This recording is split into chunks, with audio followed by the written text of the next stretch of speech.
Hello, I am Narendra, and we have been discussing several aspects of Hinduism like rituals, idols, mythological themes. So, today I am going to discuss mudra. Mudra simply translated is hand gestures.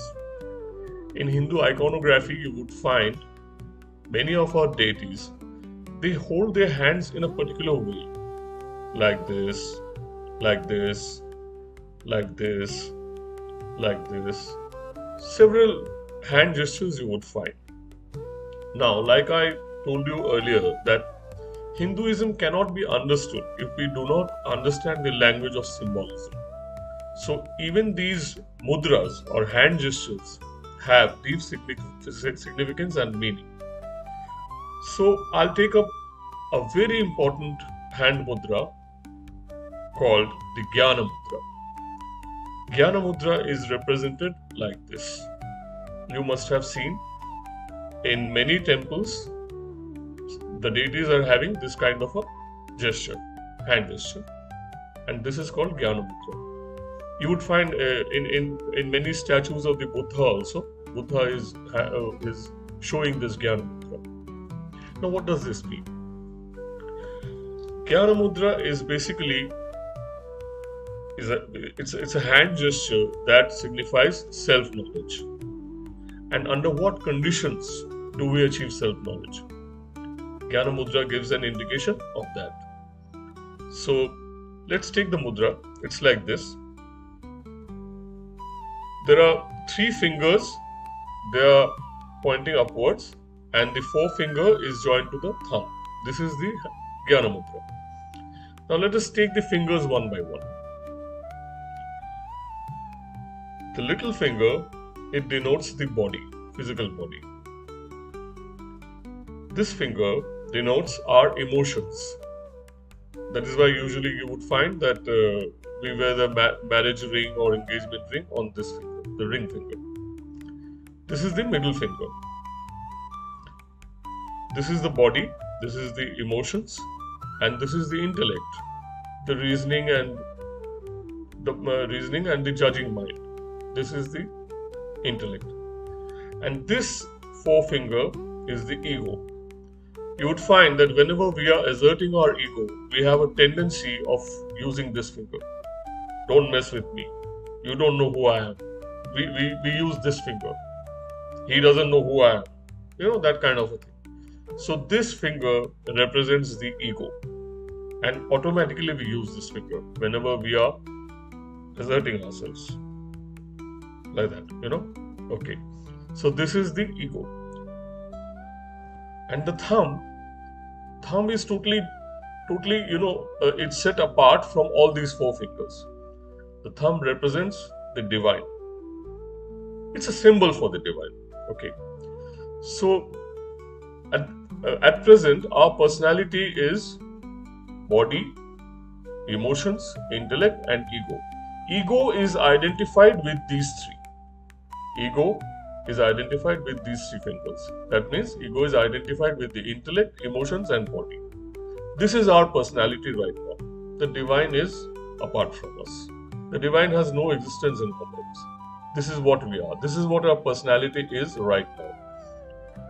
So under these conditions, we cannot have self-knowledge. We cannot have jnana. So what is the condition? The condition is we detach our ego from the three layers of our personality, that is body, emotions, and intellect. We detach the forefinger, the finger representing the ego, and we join it to the thumb, that is the divine. So when ego is surrendered to the divine and is joined with the divine, that results in self-knowledge. So this is what GYAN mudra means at one level. So now I hope you can see now that all the hand gestures that we see, they mean something. They are not arbitrary or without sense. So this is one way of interpreting it. There are other sages and rishis who have interpreted in a different way. They say the three fingers, ego is the same. In the other interpretation also, ego remains the same. But here, in another interpretation, the sages say these are the gunas, Sattva, Raja and Tamoguna. The Sattva, Rajas and Tamas. These are the three gunas. Sattva is harmony and stability. Rajas is activity and passion. Tamas is sloth and laziness. So inertia. So these are the three gunas, and our personality is always bound by these three gunas. So unless we go beyond the gunas, we cannot have self-knowledge. We have to become Trigunatita, beyond the gunas. So this is the condition of Trigunatita. You have gone beyond the gunas. That is another way of looking at it. There is still one more way of looking at it. We are all the time aware of three states of consciousness: the waking state, the dream state, the dreamless sleep, which we call Shushupti, and this is the ego, of course, that remains the same. So ego is identified with these three states. We are aware of only these three states: waking, dreaming, dreamless sleep. We do not know of any other state beyond these three states. So as long as we are stuck in these three states, we would not have self-knowledge. So there is a fourth state which our scriptures state, which our Upanishads say, the fourth state of Turiya, which is a witness to all these three states. So when the ego attains to Turiya, when the ego transcends these three states and achieves the state of Turiya, then there is self-knowledge. So these are the three ways of looking at GYAN MUDRA. So whenever you go to any temple or you go to some religious place, when you find the devotees, the deities showing some hand gestures, this is one. This one you have understood. This is one. But all the other mudras, they also signify something very deep. They are full of meaning, and that is how deep concepts are conveyed through the mudras also.